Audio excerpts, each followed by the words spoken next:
noite. Estamos começando aqui nosso terceiro encontro. Vamos falar um pouco hoje acerca da eugenia e das imagens sobre o Centro Hospitalar Psiquiátrico de Barbacena. Nosso terceiro encontro na nossa live Loucura, Tradição e Exílio.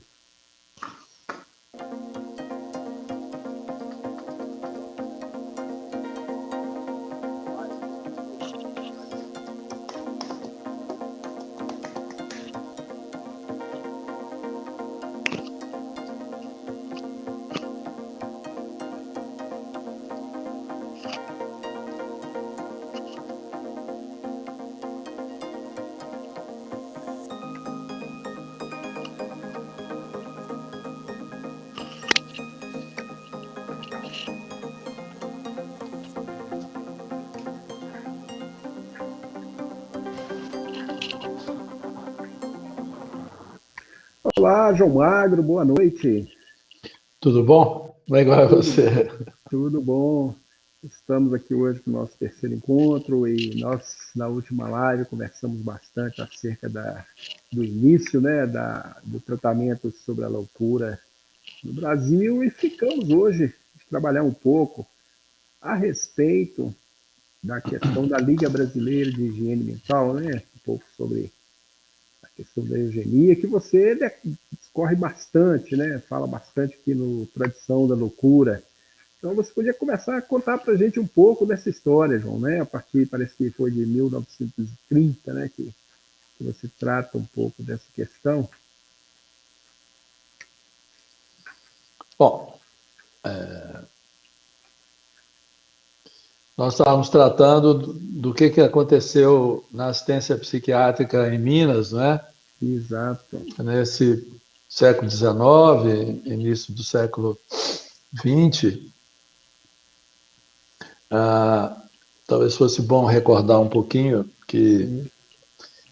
Então, eu mais ou menos tratei nesse período de 1870 a 1964, e foi interessante na última vez que nós conversamos um pouco sobre o seu estudo também, que você localizou a questão das crianças, a questão das mães internadas, a questão das famílias internadas, o que foi feito com aquelas crianças também, lembra? Sim, Você sim. chegou... Nós tratamos também da questão Dos cadáveres, dos cadáveres, chamadas peças anatômicas, né? anatômicos, sim. E também Da legislação, né? Um pouco da questão da legislação, é, do encaminhamento, do modelo assistencial, né? é. E também uma coisa que a assistência aí teve início nas Santas Casas, portanto, no setor privado beneficente, né? E Sim. depois ela ganha uma força muito grande dentro do setor público, que vai ocupar um pouco a cena principal, principalmente o Hospital Comando de Barbacena. Sim. O que a gente tinha pensado de conversar um pouco hoje era sobre essa questão da Liga Brasileira de Higiene Mental, né? É interessante que, não sei se é um pouco triste também, mas é interessante. O fato é que toda essa história, Eliseu, é quase que uma história repetida, né? Sim. É uma história que nós repetimos aqui, mais ou menos o que foi feito na Europa, na França em especial. Quer dizer, nós somos ou somos ainda, tomara que não tanto mais, mas fomos um pouco copiadores de tudo aquilo que vinha de lá. Era um tempo, obviamente, muito mais complicado, com menos trânsito da informação, como hoje. Pouca gente ia poder estudar fora, né? Então, essa questão da higiene, né, da Liga Brasileira, ela é também uma continuação das ligas que ocorreram na Europa, na França, e aí um psiquiatra funda aqui no Brasil, em 1923, a Liga Brasileira de Higiene Mental. Né? Essa questão da higiene, ela não era não era uma coisa, era uma coisa nova. Sim. Porque quem começou, existe um estudo clássico de um médico húngaro, não sei se você chegou os médicos em geral estudam um pouco esse estudo dele, que é o Semmelweis. Ele, em Viena, ele começa a perceber que havia um contraste muito grande dentro do hospital onde ele trabalhava. Num lugar, a mortalidade era muito grande de mães que morriam com parto, e no outro lugar, a mortalidade, naquele mesmo hospital, a mortalidade não era tão grande. E ele não sabia bem por quê. Por que num lugar morria tanta gente de parto, e naquele mesmo hospital, o que ele conseguiu, o Semmelweis vai começar a perceber, isso no século XIX, então, em Viena, é que os partos que eram feitos por médicos, as mães morriam. E os partos que que não eram feitos pelos médicos, as mães continuavam vivas, né? Aí ele vai descobrir que os médicos, eles trabalhavam, eles faziam os partos de tarde. E durante a manhã, eles manipulavam cadáveres, faziam tudo, e mexiam com cadáveres, etc. Mas eles não tinham nenhuma preocupação. Aí o Semmelweis vai imaginar que alguma coisa dos cadáveres que os médicos manipulavam poderia estar passando para as mães.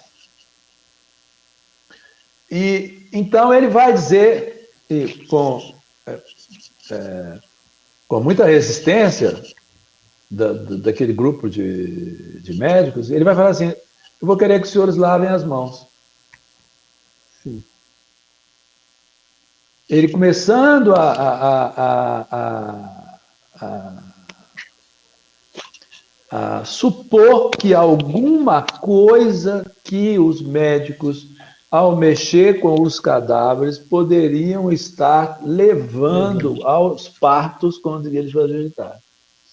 E a experiência dele de Semmelweis de fazer isso vai ser positiva, vai ser um sucesso. Uhum. Então, é uma coisa, digamos assim, tão simples, né? Mas assim, lavar a mão, né? Para os nossos dias de hoje, né, João? Sim. Não, parece tão simples, sim, mas sim. mesmo atualmente parece Parece tão simples. Olha, a questão da Covid que se discute, né, muito hoje é um hábito que, vamos dizer assim, voltamos a ter. Estão lutando para ter esses hábitos, né? Mas aí é que começa essa história da higiene. Então você vê que era uma coisa recente também, não era uma coisa, era uma coisa que estava começando, essa questão de que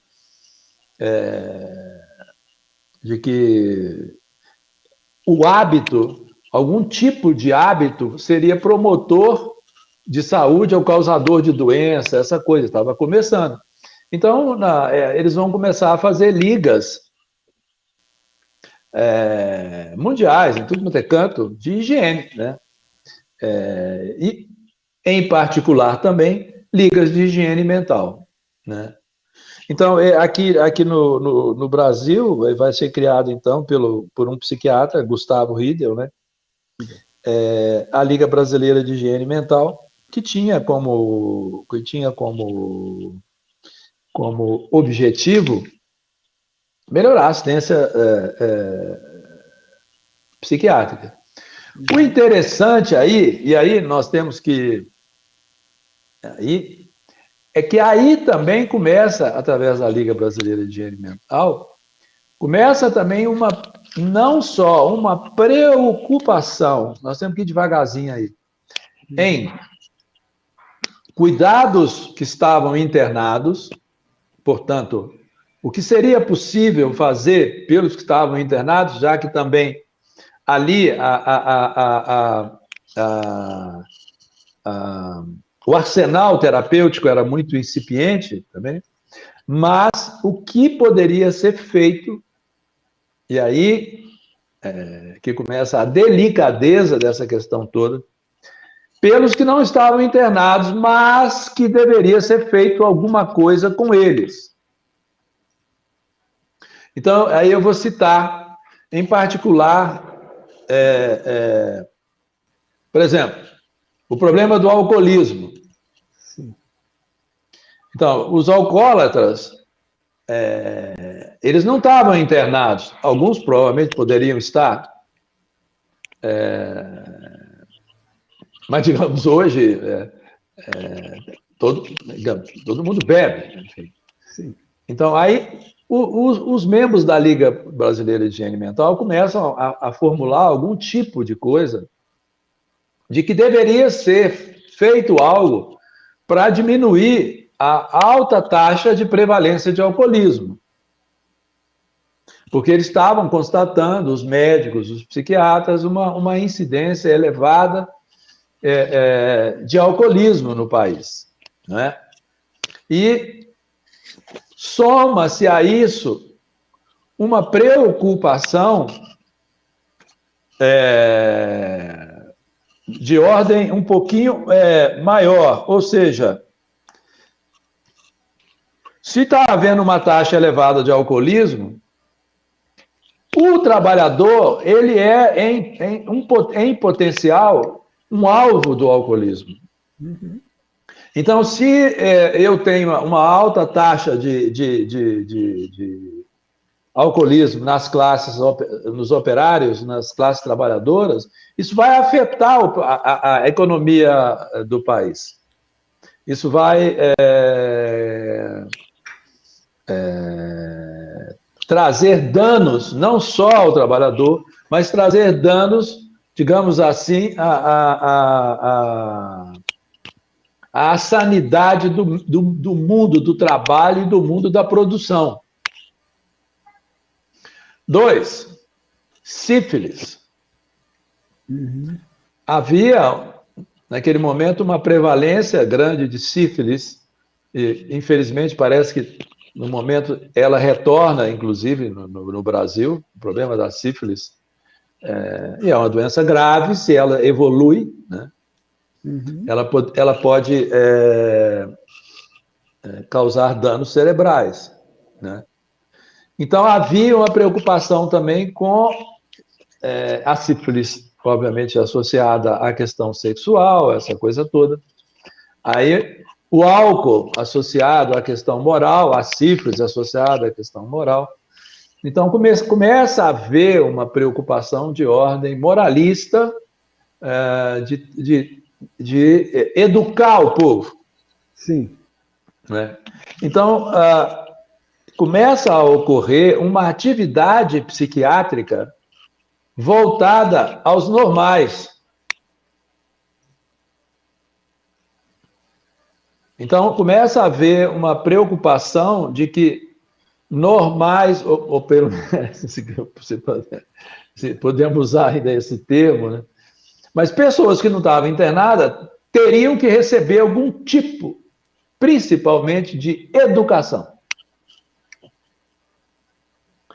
Isso vai indo, e vai se chegar a um ponto, eu falei aí no caso, estou citando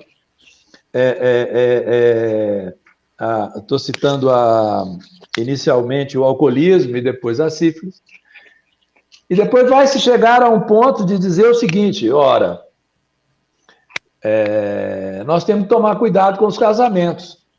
Uhum. nós precisamos orientar os casamentos para que esses casamentos não produzam pessoas, digamos assim, com algum tipo de deficiência ou de má formação, ou, enfim. E aí vai se chegar, na França, vai se chegar a ser instituída uma espécie de... aqui no Brasil também, uma espécie de autorização onde o noivo e a noiva deveriam fornecer um atestado de sanidade ou de higiene físico-mental. Santo Deus, né? Se for fazer isso hoje, ninguém vai casar. No caso. Mas observe, bom. Então, aí há o problema do alcoolismo, há o problema da sífilis, há o problema dos casamentos, há o problema. Naquela época, eu não sei você, mas eu inclusive, sou fruto disso, porque meus avós vieram da Itália. Então, os imigrantes, muitos médicos e psiquiatras começam a dizer ao governo olha só, hein, que o governo não deveria aceitar que qualquer estrangeiro viesse para o país caso não apresentasse um atestado. Dá para você imaginar alguma coisa parecida com atualmente? Hoje é a certidão da vacina, né? Tem bastante semelhança. Fantástico, né? Né? Fantástico. Então, aí, nessa época, então, a Liga Brasileira de Higiene Mental vai formular todo um trabalho, digamos assim, de uma prevenção, de uma prevenção exaustiva e controle. Então, se havia uma imigração grande, era preciso fazer um controle dos portos. Né? Como agora está se falando aí do controle da vacina nos aeroportos, entrada de estrangeiros, só se... também dizem que você tem que hoje andar com o seu cartão de vacina e não sei qual, e que tal país não vai aceitar tal vacina. E essa coisa complexa que acho que nós mereceríamos um dia de... Bom, mas enfim, lá atrás, no século XIX, né? Então, controlar os portos, proteger, portanto, a força de trabalho, como eu estou falando, porque... havia escassez, né, João, também, né? Escassez, tanto que estava se convidando o pessoal para vir para cá e tal, né? E controlar uma política demográfica que contemplasse a questão racial, né? Porque se considerava que o povo, aí há toda uma concepção muito preconceituosa sobre o povo brasileiro, né? Sim. Que seria e graças a Deus, um povo misturado, miscigenado, né? Então, que supostamente essa miscigenação provocaria uma degeneração. Aí é um outro termo também, né? Nós vamos ter aí 3 grandes termos, eu penso assim, quer dizer, o termo da degeneração, que o psiquiatra Morel fez o Tratado da Degeneração. Então, a ideia de que haveria uma degeneração nessa mistura de raças. O outro termo que a gente está falando da higiene, que eu citei o Semmelweis, né? E aí o outro termo também, que é a eugenia. Não é? Que seria a ideia de trabalhar com alguns fatores que seriam capazes de aprimorar a qualidade de determinada população. Portanto, entre aspas, cuidar da hereditariedade da raça humana, né, dos humanos. A eugenia, então, se preocuparia com isso. E, enfim, então a Liga Brasileira de Higiene Mental, ela bebe nas ligas europeias de higiene mental, e ela começa a propagar uma série de considerações em nome da ciência. Muito engraçado, porque... Qualquer semelhança com o atual. Oh, meu Deus do céu. É como dizem, né? A história se repete, né? A história vive se repetindo. Você começou a sua fala exatamente nessa hora. Nós repetimos muitas coisas, né? Exatamente aí. Mas então, ela vai começar a propagar uma série de normas, concepções científicas, né, e preconceituosas sobre o nosso povo, e vai começar a criar em cada antiga capitania hereditária, em cada estado, né, em Minas Gerais, Rio de Janeiro, São Paulo, por aí vai, a Liga Estadual. Então em Minas Gerais, a Liga Mineira. Se criou aqui a Liga Mineira de Higiene Mental. E o mais importante é que essas concepções começam a orientar a prática psiquiátrica. Uhum. Né? Então, são preocupações, por exemplo, com relação ao alcoolismo, por exemplo, vão ser feitas muitas palestras, orientação também para as mulheres, né? Muita orientação para as mulheres, higiene com os filhos, preocupações de toda a ordem, para que as populações pudessem, então, se prevenir ou manter práticas mais saudáveis, evitando, portanto, sífilis, alcoolismo, entre outras coisas. Enfim, com isso há um aumento do papel dos psiquiatras, né? Que antes estavam, digamos assim, voltados aos hospícios, aos hospitais, aos internados, aos excluídos, né? Como você bem coloca, mas agora a coisa se amplia, voltando aí ao nosso querido Machado de Assis, né? A coisa se amplia, né? E os alienistas, né, vão voltar os olhos para a sociedade como um todo. E começando aí, de certa forma, a constituir nessa mistura de elementos quase que uma sociologia, começando não é só medicina, isso aí é toda uma...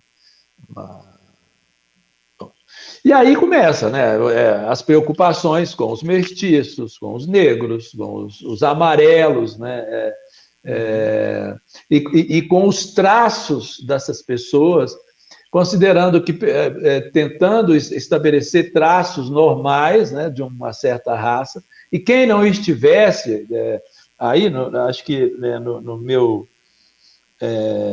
livro mesmo, eu cito que eles vão se preocupar que os atributos psíquicos dos indivíduos não brancos, negros, amarelos ou mestiços foram considerados patológicos em si. Sim. Então, o único remédio nesse nível era o saneamento racial proposto pela eugenia. Isso eu estou lendo, o que está escrito nas minhas citações bibliográficas. No caso aí, é o livro do Jurandir Costa, História da Psiquiatria no Brasil. Uhum. Então, olha só, né? Quer dizer, qualquer atributo psíquico de não brancos, negros, pardos, portanto, pardos, amarelo, seriam patológicos em si. Aí há, inclusive, uma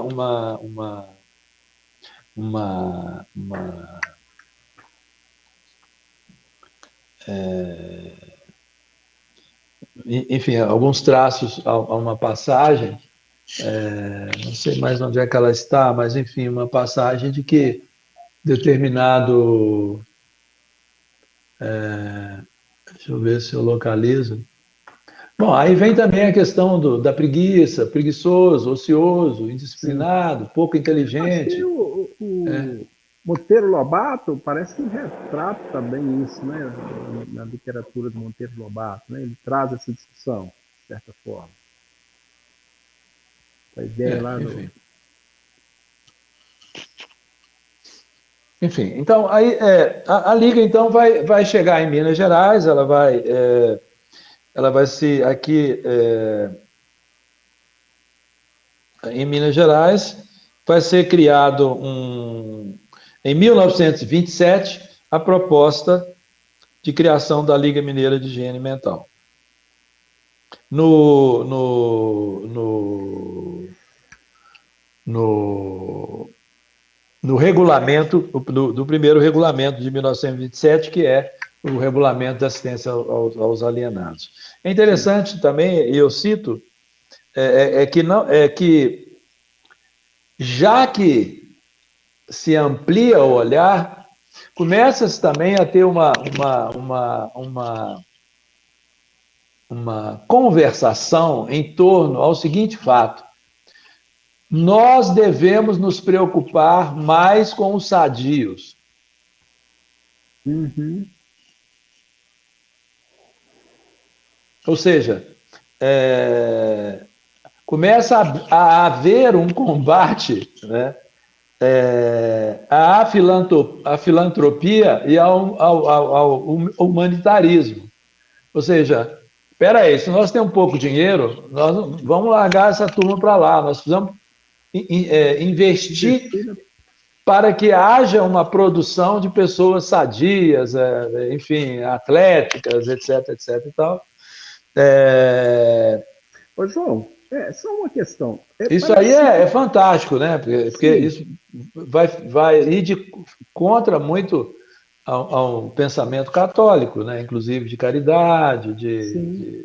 Sim, exatamente esse ponto. É que começou ali com as Santas Casas, né, no sentido da caridade, o tratamento mais pela caridade, inclusive eram as irmãs, né, de caridade que eram as que comandavam os hospícios, né? Então, até que veio a psiquiatria, a medicina, com a visão aí do Kreplin, né, uma mudança lá praticamente do Pinel para o Kreplin, e chega essa época com essa mudança aí da eugenia, da Liga Brasileira de Higiene Mental e da Liga Mineira especificamente. Mas esse momento é interessante que em 1930 parece que, de certa forma, o mundo, essas ideias estavam ganhando muita força, né? Na Alemanha, na Itália, aqui no Brasil, de certa forma, o Vargas, com o Estado Novo, enfim. é O que, isso que era mesmo. exatamente esse contexto? Como é que você viu, né? Esse contexto que estas ideias se tornaram hegemônicas, né? E, de certa forma, hoje há uma discussão, e pensando nessa repetição, há uma discussão muito acirrada em relação à questão das minorias e o contrário dessa discussão também sendo feita, né? A gente pensa muito, eu percebo isso muito no trabalho que faço na UFOP, há um debate em cima da discussão das cotas e há um contraditório, entendendo que não deve ter, né? Enfim, uma visão bastante interessante que eu vejo nesse momento.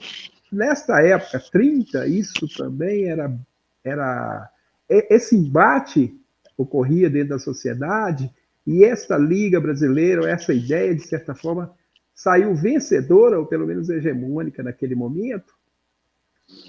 Não, eu também eu esqueci de. Bom, obviamente, eu procurei respeitar o fato que eu estou dialogando com um historiador.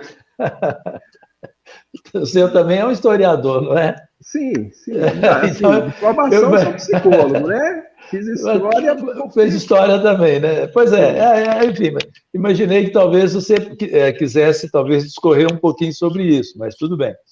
É, é, é, é, que, ah, eu queria comentar que e também 30 é o que chamava-se Estado Novo, né? Sim, aqui no Brasil, no Estado Novo. Então,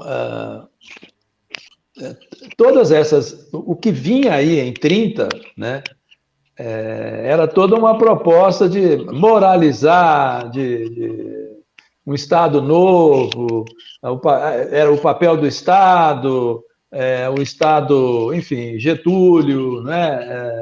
Uhum. Enfim, isso aí claro que isso foi criando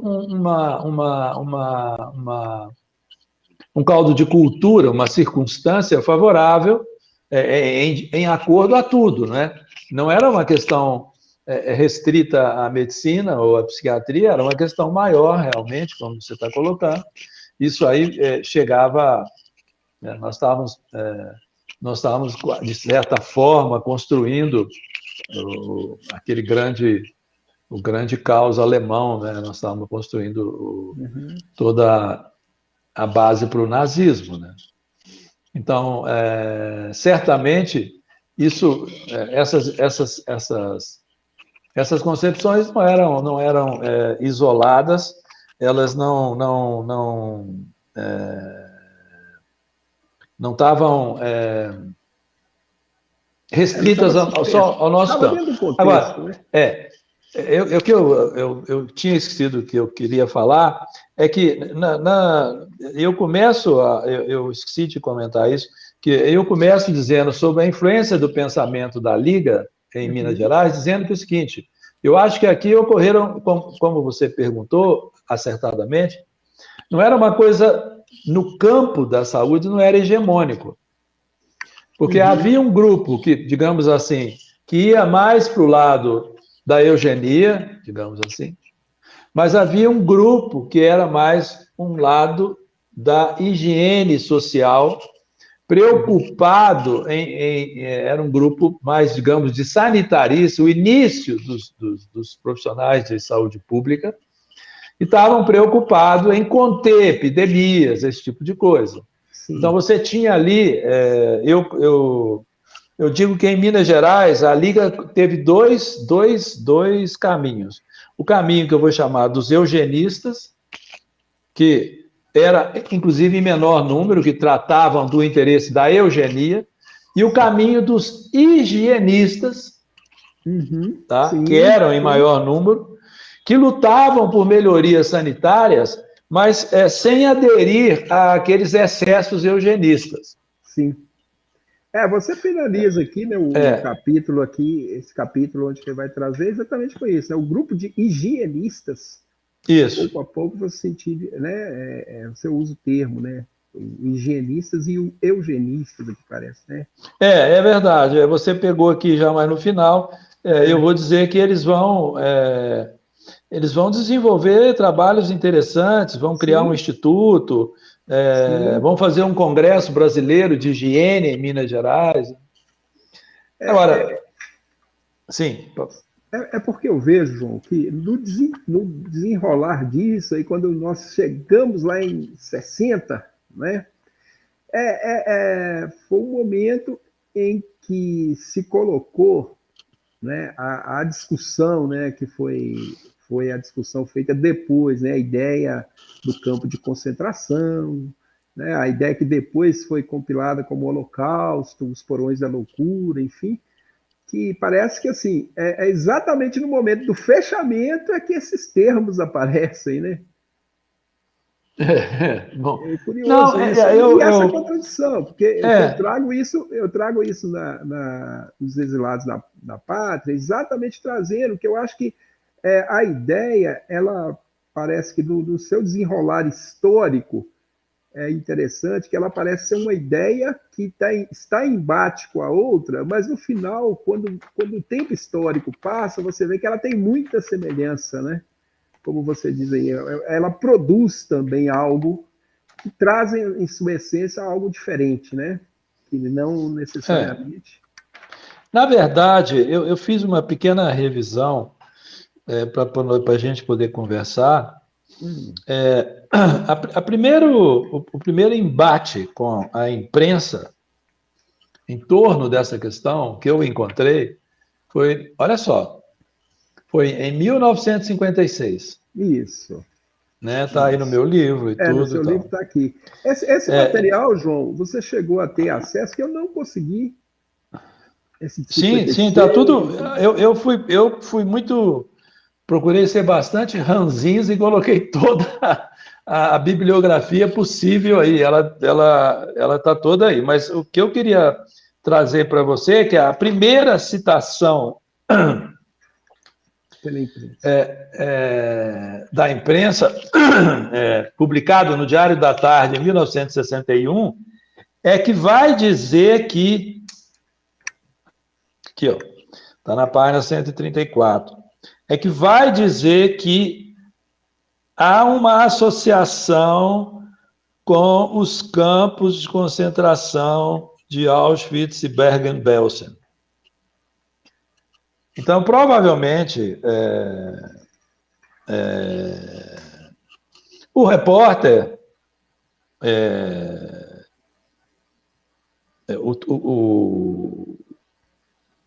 o repórter vai dizer: a podridão dos meios homens amontoados no quadrilátero de concreto, uma população inteira de seres que desertaram da vida, era brutal e fantástica, como um sonho mau, e sintetizava o vergonhoso tratamento que aos psicopatas indigentes se dispensa nesse país.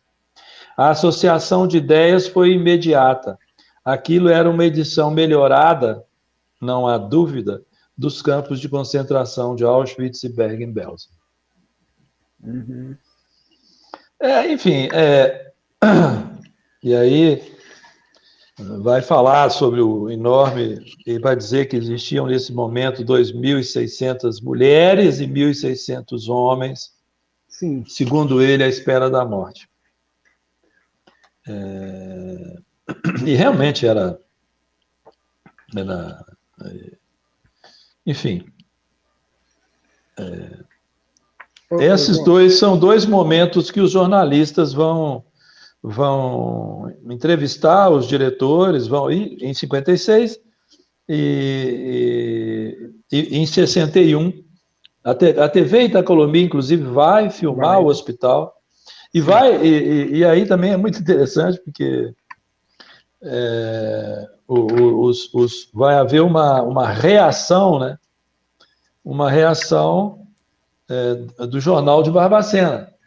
Esse ponto aí, que eu queria estar comentando um pouco, o seguinte, e você também coloca, eu estou com a cópia do primeiro livro aqui, onde você coloca, está na página 132 aqui para mim, o governador Magalhães Pinto convoca o secretário de saúde, doutor Roberto Rezende, Isso, ao palácio para explicações. isso mesmo. É uma coisa interessante que eu fui observando, tanto nos Porões da Loucura, quanto, que são os dois livros, né, do Irã Firmino e o Holocausto Brasileiro, que eu fui observando, tem algumas. E foi por onde que eu peguei para trazer uma outra narrativa aqui, Sim, eu compreendi. possível aqui. É quando aqui o Irã ele fala o seguinte, pouquinho à frente, está numa página aqui à frente, ele diz o seguinte, que em verdade, quando começou essa ida, essa busca, né, do tratamento, em especial em Barbacena, o que ele foi percebendo, que ele foi buscando, que ele foi lá percebendo, é que havia, deixa eu ver onde que ele cita aqui, quer ver? Aqui, ó. ele vai citar uma questão dos internos, os internos nos hospitais de Belo Horizonte, né? E ele fala assim que as remoções que provam a ineficiência do tratamento aos pacientes, eles não se curam, ou voltam para o hospital, ou ficam numa via crucis altamente rentável às clínicas particulares até chegarem em Barbacena. Então, é esta via crucis que ele fala, que eu chamo assim, a trajetória que se faz, né, o itinerário da loucura, você percebe que essa parte da história onde se fala das clínicas particulares, onde traz essa questão, ela não apareceu muito. E depois, quando vem essa discussão, aqui no Irã ele cita, quando vem essa discussão da imprensa, aí tem uma passagem também que aí já é a Daniela, ela fala o seguinte, no Holocausto Brasileiro, ela fala assim, o fotógrafo da revista O Cruzeiro, Luiz Alfredo, estava prestes a registrar as imagens mais dramáticas de sua carreira, embora não soubesse disso. Quando se deparou com o portão de ferro que daria acesso ao interior da colônia em Barbacena, naquele abril de 61, acompanhado do colega José Franco, ele viajou para a Cidade dos Loucos, depois de o chefe da redação, Eugênio Silva, que descobriu que o secretário de saúde do governador Magalhães Pinto, Roberto Rezende, estava preparando uma varredura na área de saúde, principalmente na instituição da saúde natal de Bias Fortes, que acabara de deixar o governo. Aos 28 anos, Luiz Alfredo escrevia seu nome na história. Acompanhando o secretário, ele e o repórter chegaram ao município na hora do almoço. Mas o que será que existe aqui de tão grave? Essa é a pergunta do Luiz Alfredo. Ou seja, qual que me parece aqui? Que o governador ele tinha uma intenção de fazer esse ataque ao Bias Fortes politicamente. É óbvio que tem toda uma questão aí do tratamento, enfim. Mas o que me chama a atenção nesse processo todo é que eles trazem exatamente essa discussão do Holocausto, essa discussão do campo de concentração, que depois também o Basaglia faz essa afirmação, né? Ele faz referência a isso, mas o que eu percebo é assim, parece que o contexto em que o Hospital Colônia de Barbacena estava meio que inserido, ele é meio que desconsiderado. É verdade, Ele é meio que desconsiderado. Não se leva em conta, por exemplo, que esta revista O Cruzeiro, quando ela foi contratada para fazer a reportagem pelo Roberto Rezende, a pedido, inclusive, do governador, ela tinha uma intenção. Você pode ver isso na resposta de um deputado, né? Da resposta do deputado, eu acho que o deputado vai dizer o seguinte, olha, a respeito das irregularidades que estariam ocorrendo nos hospitais, eu defendendo o governador Bias Fortes, e o deputado diz, pessoalmente, por diversas vezes, visitei os hospitais em questão, e em nenhum deles encontrei qualquer irregularidade. Bom, olha só vou concluir aqui. Sou testemunha do cuidado que o último secretário de saúde dispensava aos problemas psiquiátricos. Agora que é a frase que vai corroborar o que você está falando.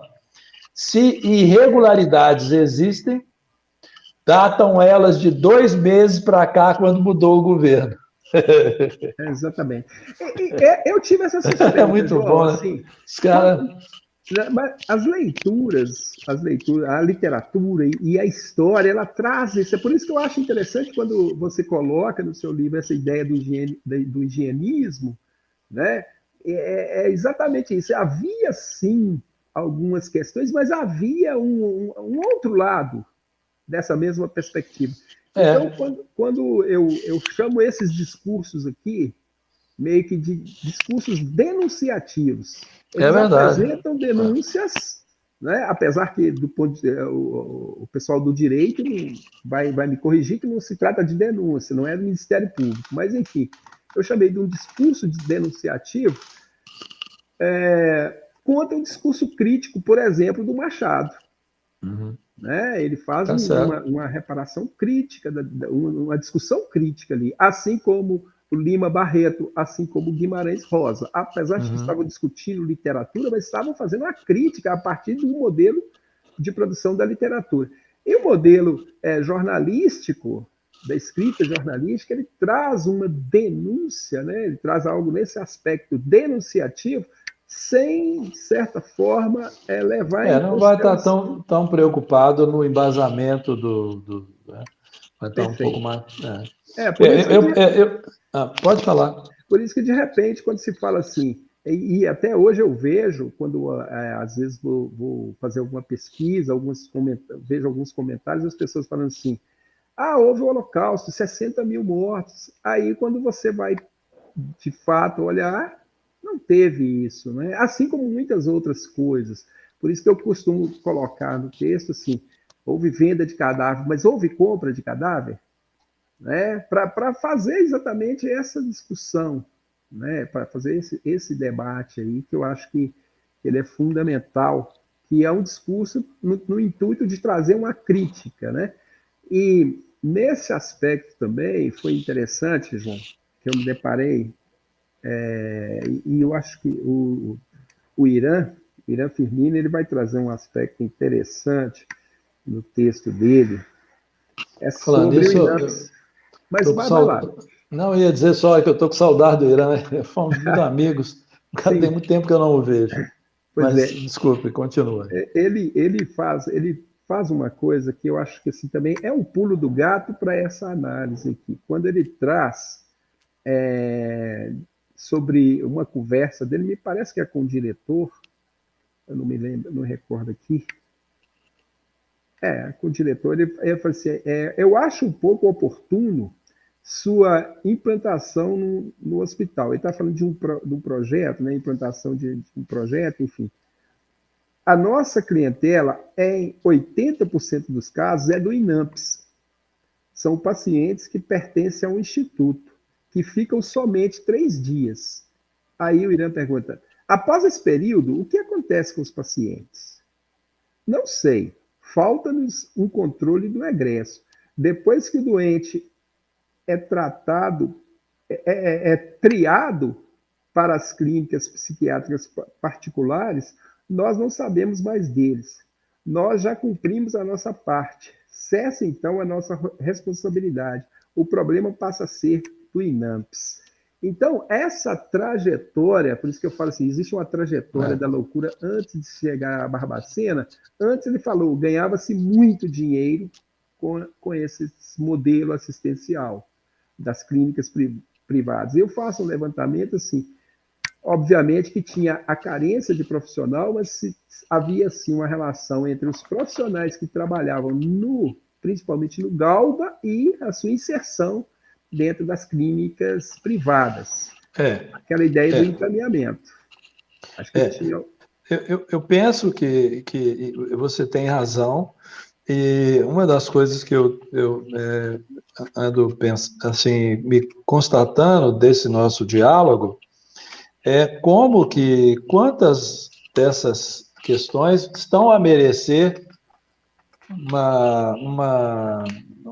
um estudo, digamos assim, mais aprofundado, né? Sim, sim.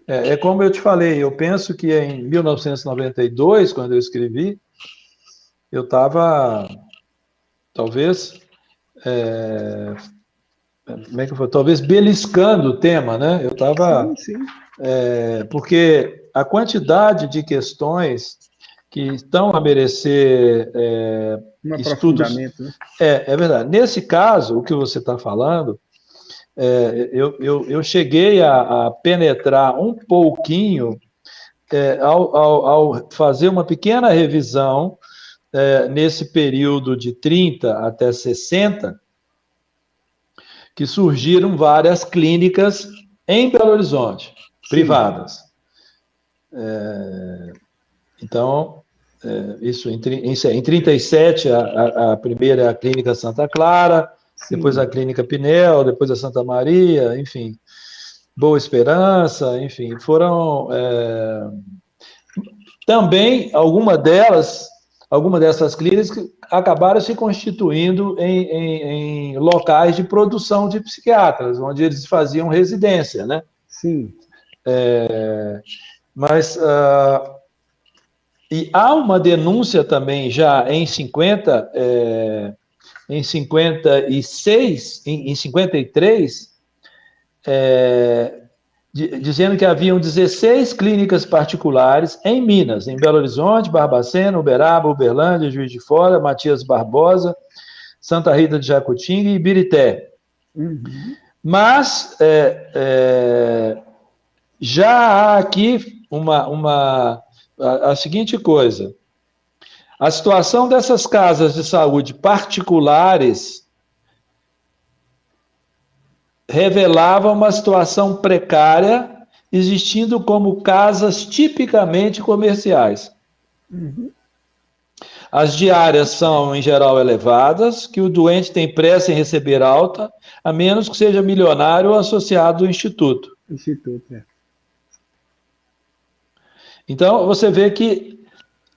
Só que não há um estudo... aqui são 9 citações aqui, falando das clínicas particulares. Instaladas em prédios velhos, adaptações mal feitas, ventilação inadequada, excesso de lotação, doentes amontoados, não possuíam pessoal especializado, remuneravam mal os empregados, pequenas, não possuíam serviços de laboterapia, os pacientes ficavam completamente ociosos, não possuíam instalações de serviços auxiliares, como laboratório, etc. Sim. E aí não respeitavam a legislação vigente, pois mantinham em sua direção médicos que nada entendiam da especialidade psiquiátrica, ou mesmo leigos. Sim. Isso aqui é publicado na revista da Associação Médica de Minas Gerais, em 1953. Então, observe, se formos fazer um estudo junto o que entrou de dinheiro e o que foi que se produziu de dinheiro nessas clínicas, né, a partir dessas denúncias, seria algo muito forte. Seria necessário fazer um estudo prospectivo, né, em que pegasse a partir da década de 50 ou até a década ou até 2000, por exemplo. Assim como você fez esse levantamento de internações, né? Sim. Fantástico que você fez. Provavelmente alguém no futuro, ou já deve estar fazendo um levantamento do dispêndio que foi destinado ao pagamento das internações desses pacientes, e exatamente isso que você está falando. Quantas vezes um paciente entrou e saiu, produzindo diária hospitalar e a clínica, enfim. Essa é toda uma outra discussão, não é? Que está a merecer um estudo, né? Assim como eu te falei, que aliás fiquei de te mandar o livro, a segunda edição, que eu coloquei na segunda edição um capítulo que eu chamei de um outro emaranhado. Sim. Né? Porque o que se gasta hoje, né, em medicação, nossa senhora. Acaba sendo outro emaranhado. Eu chamei de outro emaranhado, porque se você calcular a medicação hoje dentro do hospital, ou das clínicas, ou dos núcleos, ou dos centros de atenção psicossocial, etc, etc, tal, mas se você calcular a medicação que é hoje utilizada por todos nós, digamos assim, né? Sim. O que é isso em termos de dinheiro é um negócio muito sério, né? Então, nós estamos frente, como eu tentei dizer nessa segunda edição, a um outro emaranhado, né? Um emaranhado em que observe, só para talvez a gente fechar um pouquinho, né? A higiene lá em 30 levava o olhar dos psiquiatras para fora do hospício, levando o olhar através do movimento da liga para os supostamente normais, né? Uhum. Isso ganhou uma amplitude tão grande, né? Que hoje, digamos assim, se você reunir aí 50 pessoas e pedir a elas para perguntar quem toma medicação, todo mundo toma. Até a automedicação, né? Automedicação. E mais, se você reparar agora um outro fenômeno, né, que eu comentei outro dia com você, né? Assim, quando eu ando em Belo Horizonte, em cada esquina tem 2, 3 farmácias. Sim. Cheias. Existem 2 ou 3, significa que elas estão tendo demanda, principalmente depois com o negócio da Covid, aí, né, digamos. Bom, mas, agora observe, estamos falando então, né, o uso da medicação, a presença de farmácias e dispositivos de saúde os mais variados possíveis, clínicas, hospitais, etc, etc, tal, tá? Mas agora tem um outro fenômeno, que eu não sei se você já se debruçou sobre ele ou parou para observar, é que a cada mês você começa a ser bombardeado com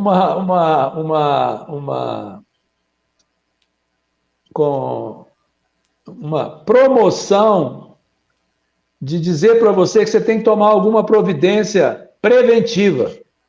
Então, começa com janeiro, que tem isso, isso, isso e aquilo. Fevereiro tem isso, isso, isso e aquilo. Março tem... Então, vai começar janeiro branco, fevereiro azul, março amarelo, abril rosa, maio não sei o quê. Já não cabe mais nos 30 dias do mês. Nós estamos frente a... Porque onde era uma doença, um problema por mês, não cabe, né? Assim, não cabe. Então, daqui a pouquinho você vai ter 365 que também não vai caber. Não vai ter cores. E aí, não, cor não vai ter, mas assim, não vai caber. E você, assim, quando você sai na rua, você fala assim, nossa senhora, eu não fiz a prevenção do câncer de colo. Então, você tem... nossa senhora, eu não fiz a prevenção do câncer de próstata. Nossa senhora, eu não fiz a prevenção do câncer de mama. Nossa senhora, eu não fiz a prevenção E por aí vai. Então, é como se você...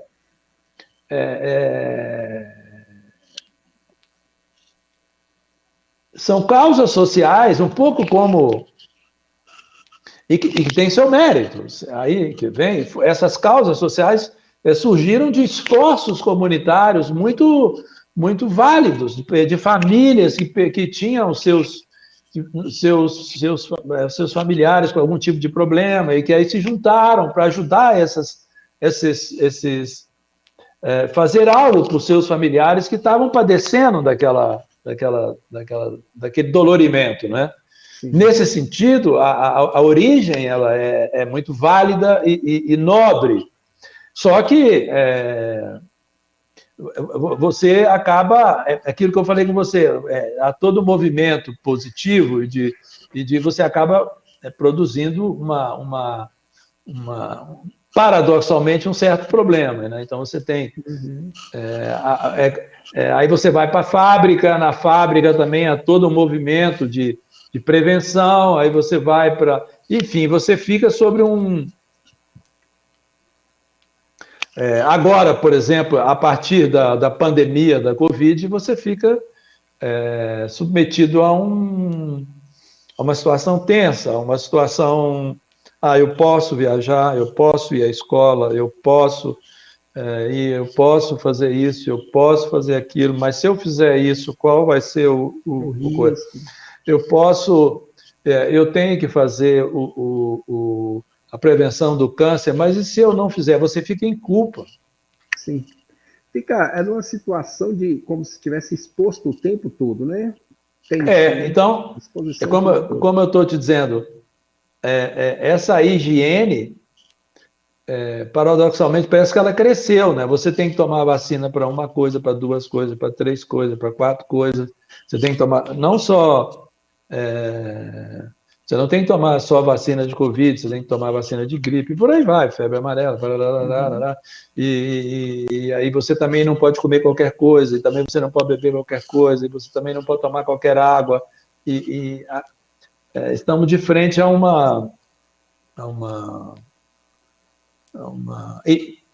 e aí sim há um novo fenômeno, uma ampliação do período de vida, né, do número de anos, mas com populações que você vai viver muito tempo, mas acometido de alguma doença.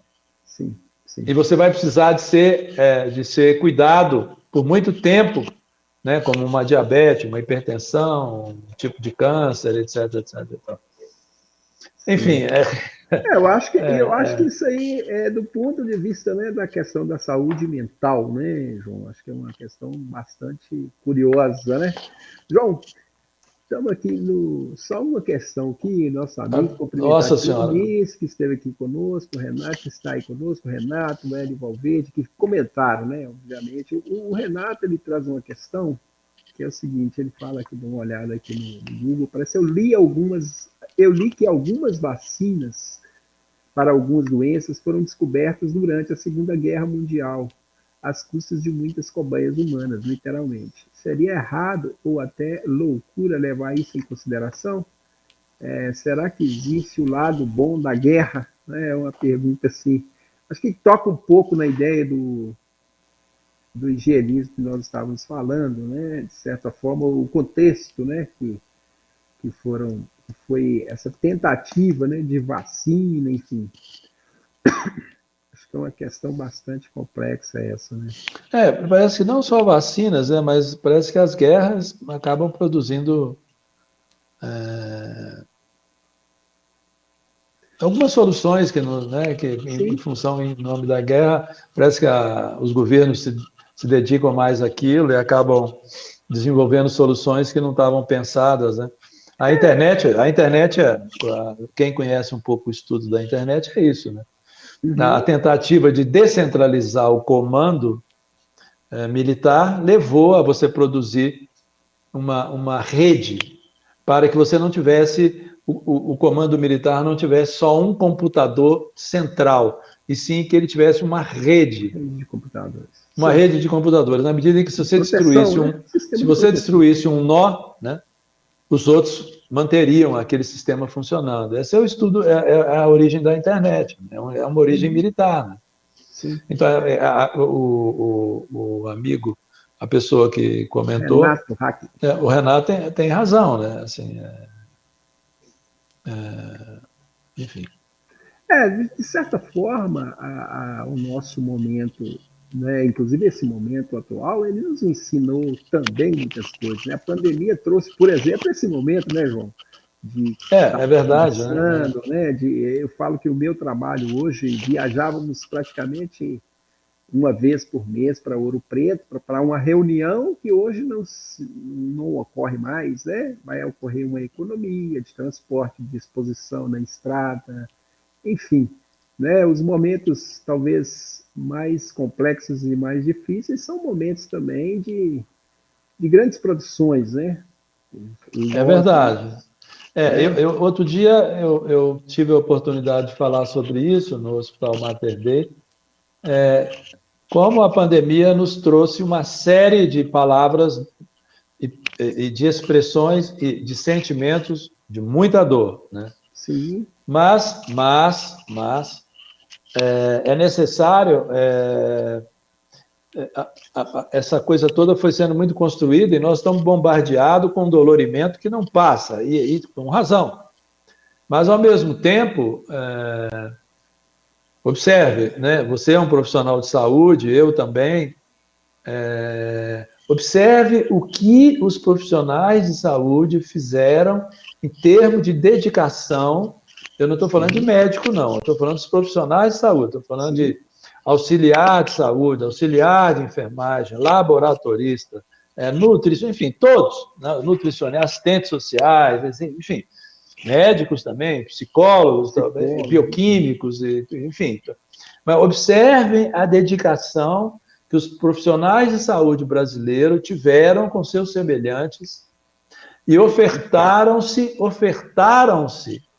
Não ofertaram só medicamento, não, ofertaram de si, porque ficaram absolutamente entre a doença e o paciente, ali numa posição altamente perigosa.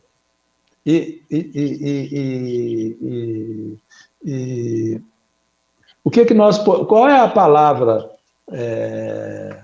qual a palavra que tem que ser dita, né? Qual a palavra que tem que ser dita? Gratidão. Sim. Gratidão. Quando eu na minha vida, com 70 anos, quando eu vi tanta gratidão, quando eu vi tanta dedicação, eu sempre admirei os profissionais de saúde. Mas a resposta que os profissionais deram, os trabalhadores de saúde, no SUS, no setor privado, no setor hospitalar, no setor ambulatorial, nas unidades de tratamento intensivo. Não, eu não só vi, como eu fui tratado, né? Então, assim, nesse sentido, ajuda mútua, quanto que você viu de ajuda mútua como agora? Sim. Solidariedade, partilha, né? Puxa vida, Então, nós precisamos oferecer essas outras palavras, entendeu? Esses outros sentimentos, sentimento de gratidão, sentimento de que eu reconheço a partilha, o sentimento de que eu reconheço a ajuda mútua dos meus semelhantes. E eu reconheço as equipes, a conversação dentro das equipes, a aproximação, a valorização dos profissionais de saúde, particularmente do nosso sistema de saúde brasileiro. Do próprio sistema, né? A valorização do próprio sistema. João, foi exatamente essa questão, e bem antes da pandemia, que me levou a escrever o Exilados da Pátria. Exatamente essa questão. Quando eu vejo, e aí eu consegui encontrar aqui no livro, o Holocausto, onde vai se referir aos profissionais da saúde da seguinte forma: dentro do hospital, apesar de ninguém ter apertado o gatilho, todos carregam morte nas costas.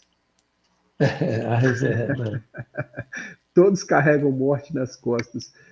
Então, esta leitura do que veio a ser, a minha pergunta é possível um profissional de saúde ser chamado de carrasco nazista? Isso que me moveu. Essa questão que me moveu a questão do Exilados na Pátria e a fazer uma leitura do discurso jornalístico nessa perspectiva, né, de que eu coloquei no texto. Um discurso que ele tende a expressar algo muito mais de forma a produzir sentimentos de vingança, de ódio, enfim, de outros sentimentos, do que propriamente perceber que dentro desse espaço havia muito mais solidariedade do que propriamente intenção de... Estou falando intenção aqui, já diz que todos carregam a morte nas costas, né?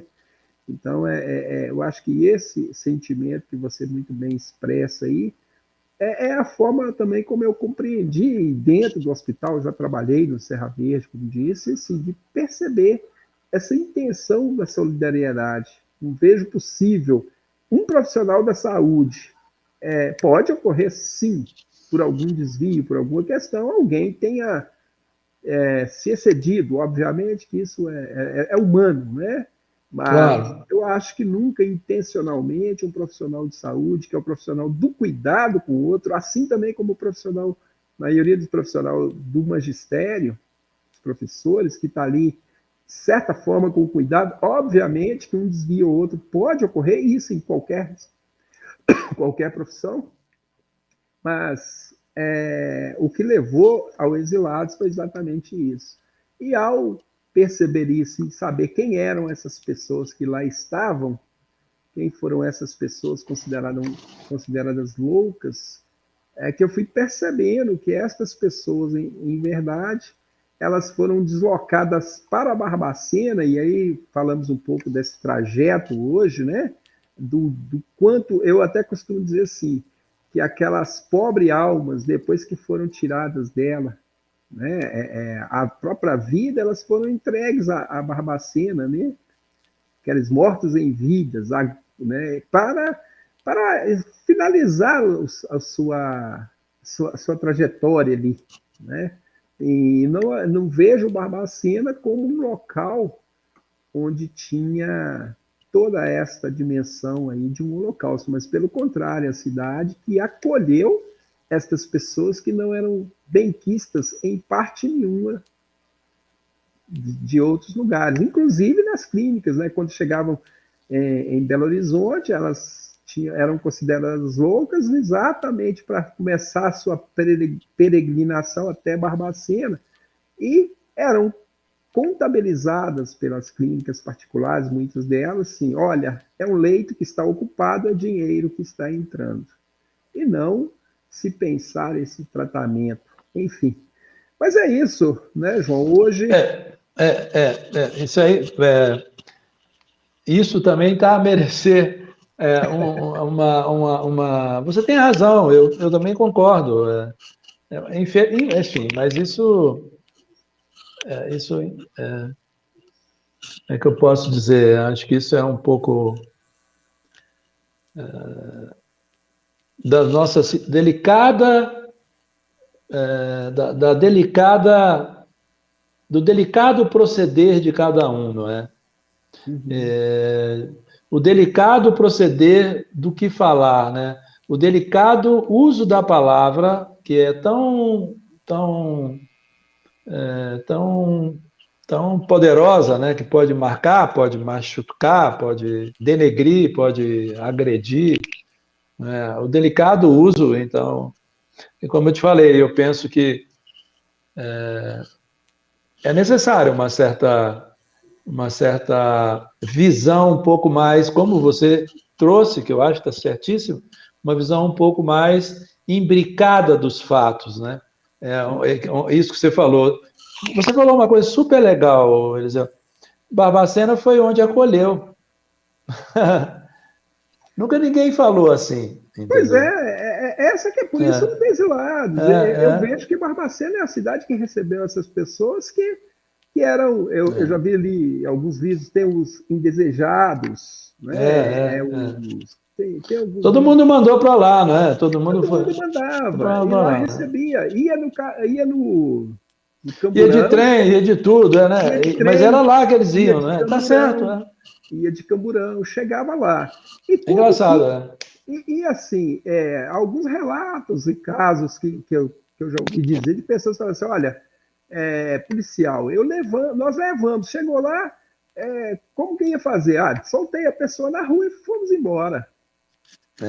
Soltamos na rua e fomos embora. Aí tem todo... Você pega o Raul Soares, pegava um ônibus, chegava lá, e aí você vê que a legislação dizia, olha, vindo de um hospital, já vinha com o diagnóstico pronto. Você nem precisava fazer, é chegar e entregar. É despejar, como diz, despejar a carga insana e voltar. Então, Barbacena, simplesmente, o Hospital Colônia, recebia 50 pessoas, tinha que preparar 50 leitos, 50 jantares, 50 cafés da manhã, 50 almoços, 50 mudas de roupa. Como? Né? Essas pessoas eram carrascas, carregavam a morte nas costas? Não, é interessante. Isso aí muda tudo, né? Muda tudo. Essa é a questão. É por isso que eu estou te falando. Então, quem sabe, você não deve parar, né? Enfim, essa conversação que a gente está estabelecendo, que tanto é agradável, né? Porque acho até que você está gravando, tomara, porque sim, tanta coisa gravadas, tem pessoas, os nossos amigos estão aí assistindo, até agora tem coisa, e eu tô transcrevendo também, João. Tem isso tudo transcrito. Então, tanta coisa que tem que ainda pode ser feita, né? A gente pode transformar isso numa grande conversação, né? Talvez convidar alguém de outras regiões, porque na medida em que você for penetrando, né? Por exemplo, outro dia eu te citei para você um pessoal de Montes Claros, né? Sim, eu tentei fazer contato com a já pessoa, tentou? mandei Legal. um e-mail, mas não me foi respondido. Falei com a Lucimar, que é do NEI, do Núcleo de Estudos lá de Barbacena, para que ela possa estar conosco aqui um dia, não sei se ela está assistindo. Podíamos falar com o Jairo lá de Barbacena. Pois né? Podíamos recuperar o Irã também, o querido Irã. Sim, né? Seria ótimo. O Irã não tem o contato. Mas, João, ficamos aqui para Obrigado. O nosso fechamento, que é a loucura em números, onde que eu tenho algumas questões aqui para trazer em termos de quantitativos mesmo, o que foi, quantos pacientes, quantos foram diagnosticados, é uma conversa mais... A gente trazer e fazer um fechamento, assim, avaliando realmente se, né, qual que foi, qual que é a dimensão dessa tradição, o que essa tradição produziu e o que chegou no exílio, né? Qual é o quantitativo do exílio? Porque, na verdade, eu tenho uma ideia assim, que é preciso de que a gente faça também a lista de Barbacena, porque se você for pegar daqui, 60 mil mortos, e aqui tem quase 20, então 40 mil mortos escaparam, né, dessa lista. 40 mil mortos sobreviveram ao Holocausto. É uma coisa. Mas, João, muito obrigado. Obrigado a você. Bom te rever. Um abraço a todos. Muito obrigado, Zé. Fechamos. Ok. Então, fechamos a nossa primeira rodada. Primeira rodada. Se possível, a gente, né, no ano que vem, se for possível, pode ser, não. Vamos. A gente programação com convidados. Quem sabe? A gente pode fazer isso se estender um pouco. Acho que vamos cooperar. A gente pode, um desses dias da semana, a gente pode se falar e listar algumas pessoas e convidá-las. Acho que seria interessante. Vamos sim. Beleza, João. Muito obrigado. obrigado. Um abraço. Um abraço.